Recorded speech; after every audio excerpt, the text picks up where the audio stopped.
call and get it over with. Things haven't really been working out so well between us, and I think it's time for both of us to kind of just move forward. I care about you a lot, but I think that this is the best decision for me. So, yeah.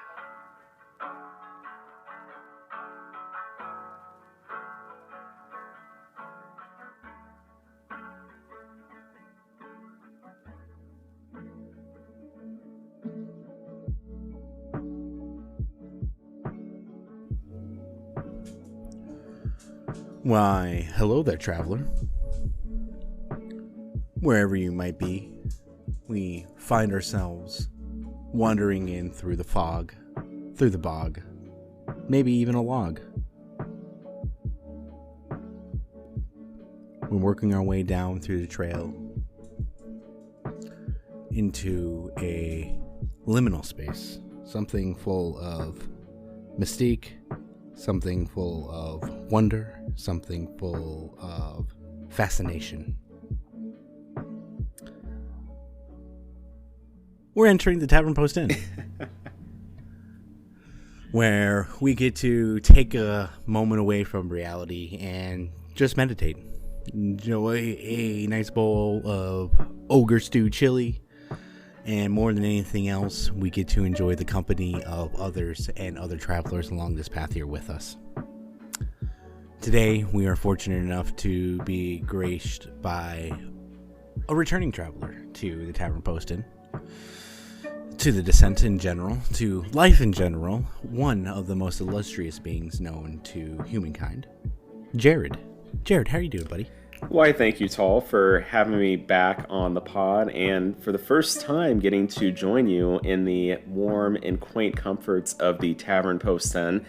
I do have to say, it is mighty cold outside. There is a brisk wind that just was brushing up against my skin, and I am so glad to be in these warm comforts. But I'm doing well, a little bit under the weather, but overall doing okay, and glad to be here. We both are, in fairness.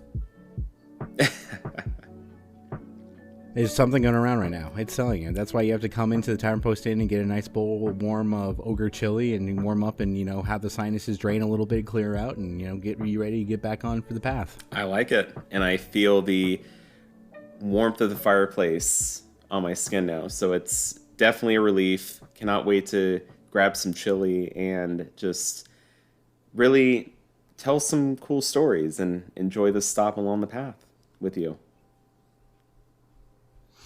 Thank you. I really do appreciate that. Is there anything in life that I want to, before we get into, what we're all here for today, the question of the week, of course. Oh, of course. Is there anything that you've been, have you been meditating on anything, Jared, in the recent past? Well, I do have to say, everybody comes to the Taver Post In specifically for the question of the week. But, again, I can't lie, this year has been treating me pretty good so far overall. It's had its challenges, but I think one thing recently that I am proud of myself for is there is a bit of a change in my eating habits I've been making lately, just to kind of help me with kind of cleansing my body, cleansing my stomach. And I've been really sticking to that challenge. I've only had a few cheats here and there, really primarily just trying to cut out dairy because I am lactose sensitive, and just trying to make substitutes where I can, and it's been going pretty well. So I can't complain too much, and I'm about halfway through my challenge, so I guess I can give myself a pat on the back for that one. No, I'll give you a little round of little snaps on the mic for that. little snaps. Thank you. I will say that's an adult meditation right there, dealing with actually ramification of changing your diet because of your body's needs. Yep. That's something that's a that's a trial to go through regardless who you are. Oh, sure. It is such an important relationship to have, and we come from, I think we are one of the last generations that really try to have the blanket approach to nutrition and fitness, right? Where everyone was trying to have that food pyramid approach, where was really damaging to a lot of people's bodies, as food relationships have been for so long. Yeah. And I know that this personal challenge, your evolution has gone from, you first, without getting into too much into your medical history, with going through some pretty nasty, uncomfortable feelings, and trying to really figure out that evolution. So to you be at this point now, man, I know it's been a journey, and I'm happy you're here. And I know it's been a relationship that you've had to forge with yourself. Yeah, thanks. I mean, it's one of those things where it's like everything is healthy in moderation, but sometimes we need a reset in one way or another. And obviously, I'm not trying to do anything revolutionary, but just trying to make the small changes that count. I mean, New Year's a great time. I know it's so cliche, but to have a clean slate, it's nice. And even just with like working out, I've been trying to push myself to work out at least twice a week and be more active. And while again, these are things I didn't necessarily do terrible at before, areas where I wanted to be more consistent. And so again, just trying to take the New Year's an opportunity to kind of wipe the slate clean and say, look, the past is the past, and I'm looking forward, and I'm going to keep looking up. I think that kind of mindfulness is really, really something that you have to intentionally cultivate, right? That's not something that we naturally get into, or we just kind of have at the spark of a hat. That kind of mindfulness and cultivation is something that is pretty intentional. Now, that does lead me to this week's question of the week, Jared. Okay, have at it. Well, this is kind of, in a way, this is kind of the ultimate mindful question, right? Because this is the first kind of mindful moment you might be actually having. Or at least on a regular basis, at least, right? Mm-hmm. So this week's question of the week is pretty simple. Jared, what is the first thing you think of when you wake up on most days? Ooh, what is the first thing I think of? Yeah, what is that first thought? What is that first coming of awareness? What is that first spark, whatever that might be each day? So kind of, in a way, mindfulness in the sense of what is the mind actually just manifesting when you first wake up? But in the sense where it's the complete lack of mindfulness, because this is the first spark. This is no intention behind it. This is just coming back to consciousness. This is hitting that, plug on the matrix, if you will, right? Oh, yeah, absolutely. I mean, waking up, I'm sure a lot of people could agree with this, is a very disorienting experience, especially if you just woke up from a really good slumber and maybe you're waking up out of a dream of some sort.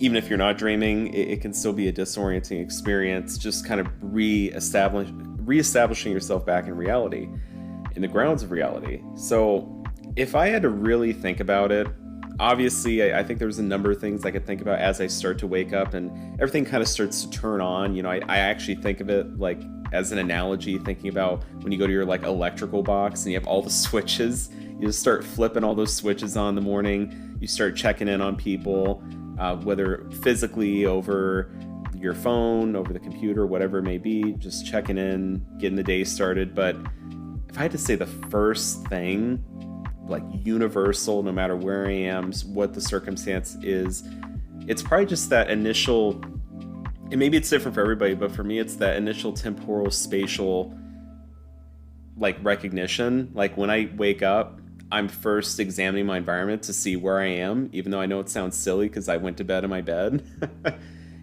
Where am I? Because sometimes, again, when you're waking up, you're coming back into reality, so you need to reestablish yourself back where you are. Okay, I'm back in a hotel room. Okay, I'm back in my bed where I fell asleep in my home. I'm maybe staying with a family member or a friend or something like that. Like you reestablish yourself back in the moment.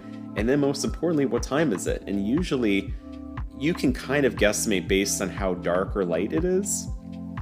But obviously that's only going to give you some margin, right? So I may look at, I may kind of start to roll around and open my eyes and I see it's like dark, but not incredibly dark, and it's not super light yet.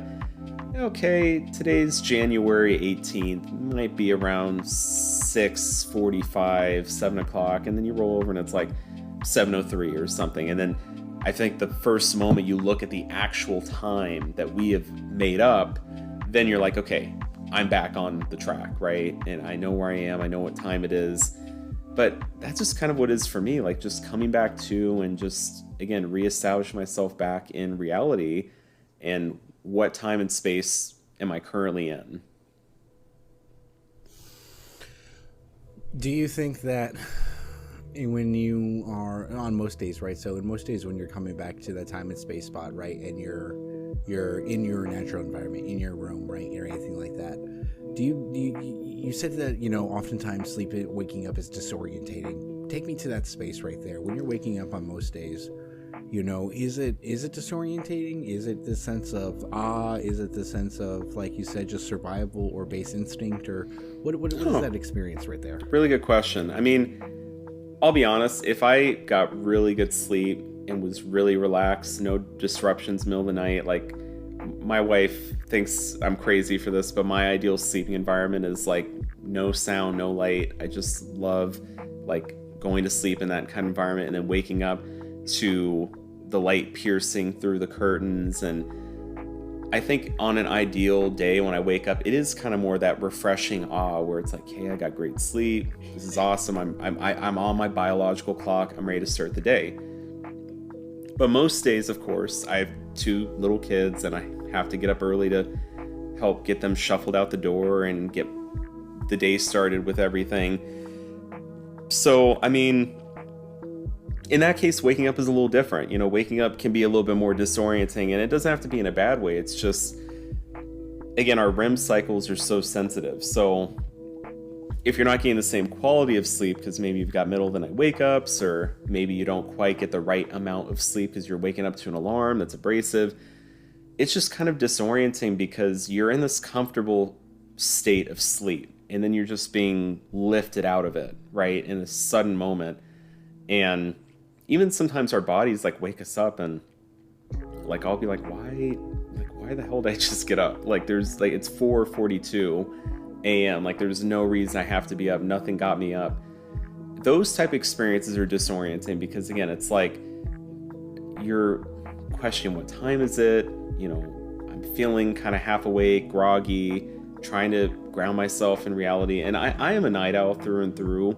Travelers, like I'm not a morning person by any means. So I feel like unless I get that really refreshing sleep, anytime I get up early in the morning or I have like a disruptive sleep, like getting up in the morning is just kind of that disorienting where I'm just really, it almost feels like just lifting myself out of a daze mentally. Like I'm trying to, you know, get rid of that cloudiness and bring clarity back to my mind and carry on with my day. No, I think you really described it well in this like layered approach to it, right? Like it is this like coming back to reality, and it's like kind of like coming back, what is my time and place, and that anchoring point of like, what is this world? What year is it, right? You know, and I really find that funny and really relatable in a lot of ways, Jared. Yeah. Well, I mean, because think about it. I mean, we're literally like, it's so funny because us as human beings and even other animals, we sleep every day. And we sleep in pretty normal circadian rhythms, but we don't really ask ourselves about how weird it is, right? Like that we just kind of shut down, but obviously our bodies keep us going while we kind of mentally go into a different state of being. And then we come back too. And it's like we're always there, but it's like our mind was somewhere else, right? So that's kind of why I feel like you always have to reorient yourself back in reality. Like, always, because like you're trying to transition states essentially. And I mean, when you get back to reality, I think that's part of the reason why, you know, barring something like you fall asleep on a sleeper train, you wake up somewhere new, or something happens, like you're traveling when you're sleeping, right? Typically you're waking up where you went to sleep. And I think that is actually a big part of why it's so easy for us to just jump right back in, because all we have to worry about is that temporal dimension. Time has changed. What time is it now we woke up?